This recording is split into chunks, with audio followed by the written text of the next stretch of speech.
a cada ano são relatados 1 milhão de avistamentos ufológicos. A maioria pode ser esclarecida, mas 5% permanecem sem explicação. Esses são os casos de contato imediato.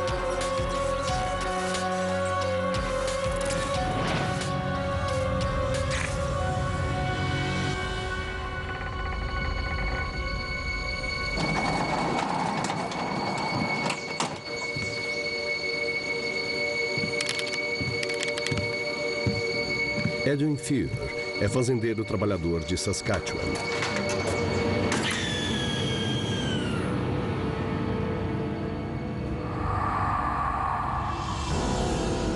Muito assustador, Gary. Seu vizinho é conhecido por gostar de pregar peças. Edwin Fear era fazendeiro e fazendeiros sempre se conhecem. São sempre amigos e sempre se ajudam. Ele e o vizinho, vira e mexe, faziam umas brincadeiras um com o outro. Edwin? Mas é domingo. E para a esposa de Edwin, domingo é um dia importante. Vai se atrasar para a igreja. Parece que vai chover. Você é que sabe.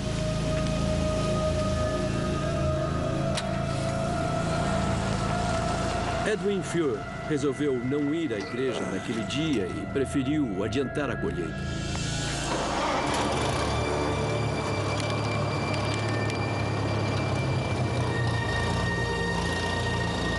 Edwin era fazendeiro na mesma região e dividia o trabalho com a família há um bom tempo. É muito comum as famílias continuarem trabalhando num determinado pedaço de terra por muitas gerações.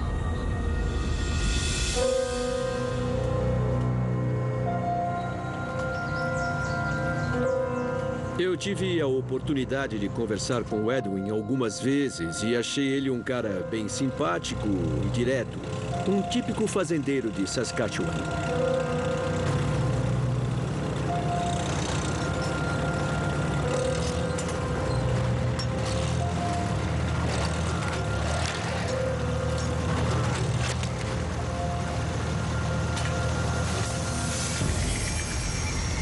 Ele notou um objeto brilhante não muito longe, nos arredores da fazenda, algo brilhando com o sol.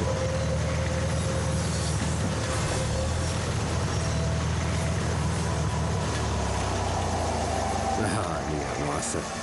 Que diabo você está aprontando aí? A primeira coisa que ele pensou foi que era o vizinho que gostava de pregar peças nele. Aí foi lá ver o que era, pensando, tá, o que ele fez desta vez?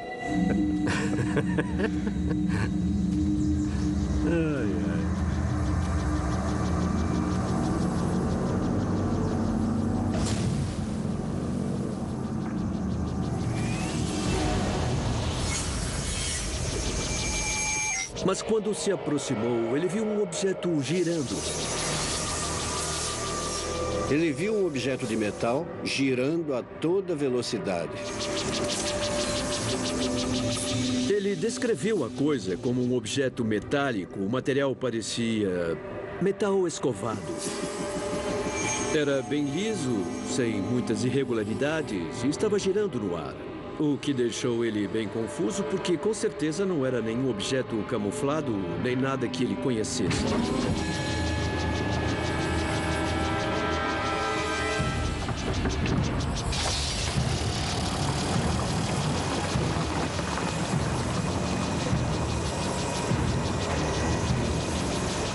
Ele conta que viu uma espécie de cano ou haste saindo. Um tipo de sonda saindo do objeto. Basicamente parecia que estava examinando a área pantanosa. Ele estava completamente confuso. O que é isso? É real? Será que eu estou imaginando coisas? O que eu faço? Aí ele se deu conta de que estava sozinho. Não tinha ninguém por perto. Estava isolado. Começou a ficar com medo, nervoso. Queria sair correndo, fugir.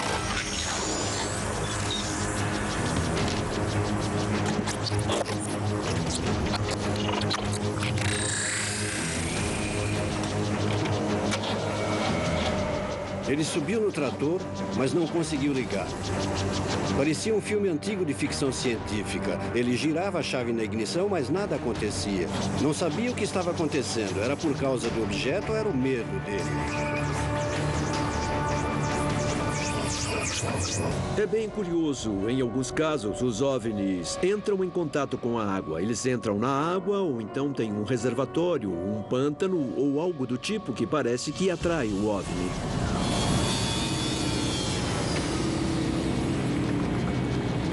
O objeto pairando sobre a água levanta voo. E é aí que Edwin vê uma cena ainda mais espetacular.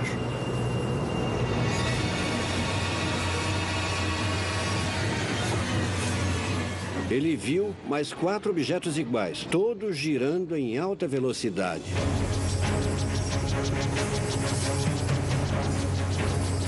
O que é isso? Ver 5 OVNIs de uma vez só é muito impressionante. Os objetos pareciam bolas de cabeça para baixo, cortadas no meio, formando uma barra. Tinham cerca de 1,5 metros de altura. 3,5 metros de diâmetro. Não emitiam nenhuma luz, não faziam nenhum barulho alto. Não existe nenhum mecanismo de propulsão tão silencioso assim. Este caso é muito interessante porque aconteceu durante o dia e os objetos ainda estavam bem perto.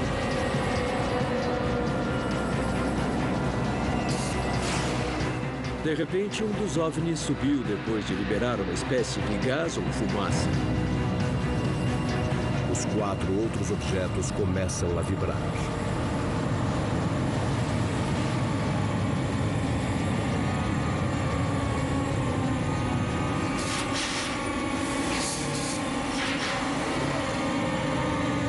Aí os outros também subiram bem rápido. Aquilo até parecia uma operação militar.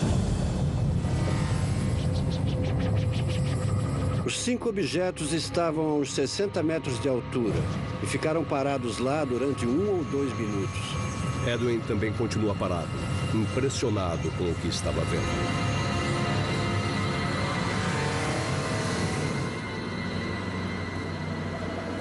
De repente, todos os objetos desapareceram em questão de segundos.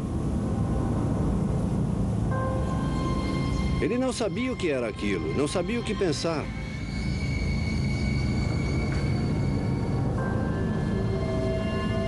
Pela descrição, não era um drone.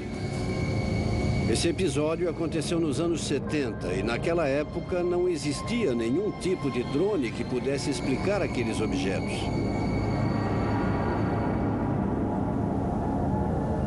De repente, Edwin vê algo mais à frente. Edwin foi caminhando até a área que os objetos tinham sobrevoado.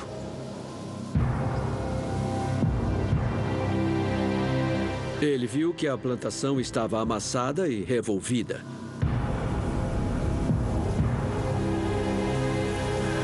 Quase todas as áreas que ele viu tinham o mesmo tamanho e diâmetro. Se tivesse sido um tipo de aeronave comum que a gente conhece, uma aeronave capaz de fazer isso teria que ter a força de propulsão de um foguete e as plantas embaixo teriam sido carbonizadas. Não tinha sinal de queimadura. Os únicos vestígios eram as marcas de movimento que o objeto tinha causado na plantação.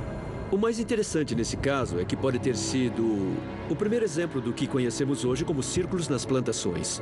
Na maioria dos casos, o fazendeiro acorda de manhã e se depara com círculos elaborados e intrincados nas plantações.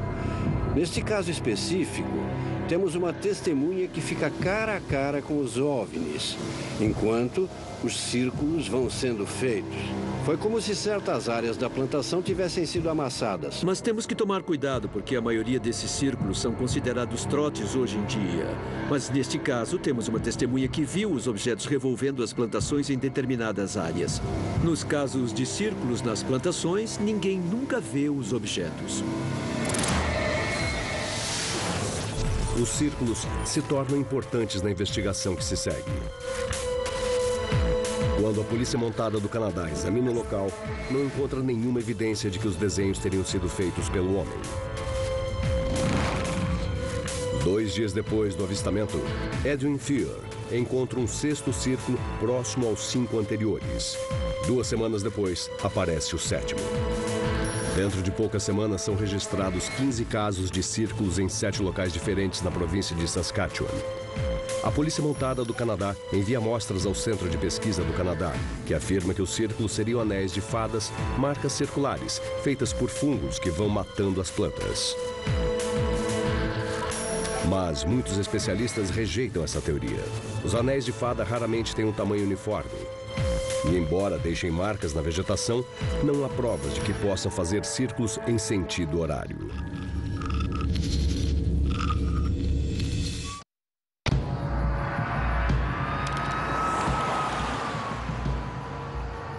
Informe, comandante. O policial já se encontra no local. Ocorrência na rua Chester. Positivo. Chego em 2 minutos. O comandante do Corpo de Bombeiros, Dave Athens, vai atender um chamado da central. Pronto. Muito bem, Sasha. Pronto. Obrigada. Pronto. Muito obrigada. Não tem de quê.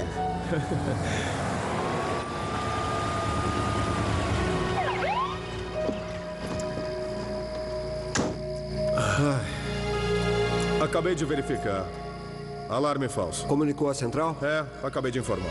Hora do café. Vai lá. Tá bem tranquilo hoje. É. Viu o jogo ontem à noite? Não, tava trabalhando. Sei. Danbury é uma cidadezinha tranquila na divisa entre Connecticut e Nova York, cerca de 30 quilômetros do rio Hudson. A região do Hudson Valley inclui o norte do estado de Nova York. É um lugar de classe média alta, com indivíduos de nível cultural elevado e profissionais que vivem e residem por ali. Home run para finalizar no último segundo. Eles nunca desistem. Mas o que é aquilo?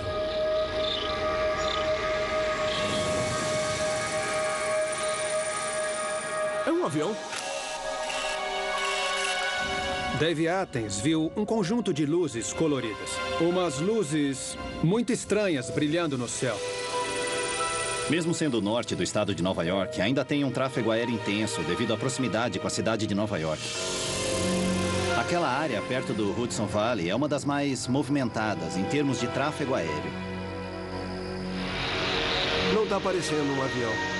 Athens reparou que o objeto ficava acelerando, desacelerando e pairando em diferentes momentos de uma maneira meio esquisita que não parecia fazer nenhum sentido. Deve ser um daqueles monomotores do aeroporto local. Eu acho que não, Smith. Se fosse algum tipo de avião, teria que manter uma velocidade constante. Não daria para aplanar. Aviões não fazem isso. Além do que, a gente pode chamar de uma série de luzes coloridas. Também tinha umas luzes vermelhas menores, localizadas perto do centro da aeronave, mas que ficavam se movimentando de forma independente, como se não estivessem presas à fuselagem. Essas luzes são estranhas. Tudo bem, eu vou verificar. A luz vermelha parecia ter algum tipo de relação com o objeto maior. De repente, o objeto podia ser uma espécie de nave-mãe. O termo nave-mãe é usado para se referir a um objeto maior que parece que carrega uns menores com ele. E, nesse sentido, poderia ser uma descrição compatível com o que Athens viu naquela noite. Athens viu o objeto primeiro, mas várias outras pessoas foram se juntando a ele, porque aquela cena era muito estranha. 1812, pode falar. Eu queria saber se tem algum relato de algo estranho acontecendo, alguma ocorrência diferente na região. Positivo, 1812. O que é? Pra onde é que tá indo? Eu não sei. O que é aquilo? Depois que o objeto se aproximou mais, muitas testemunhas disseram que então conseguiram ver umas vigas ou suportes onde as luzes estavam presas. O objeto era imenso, não tinha como não ver.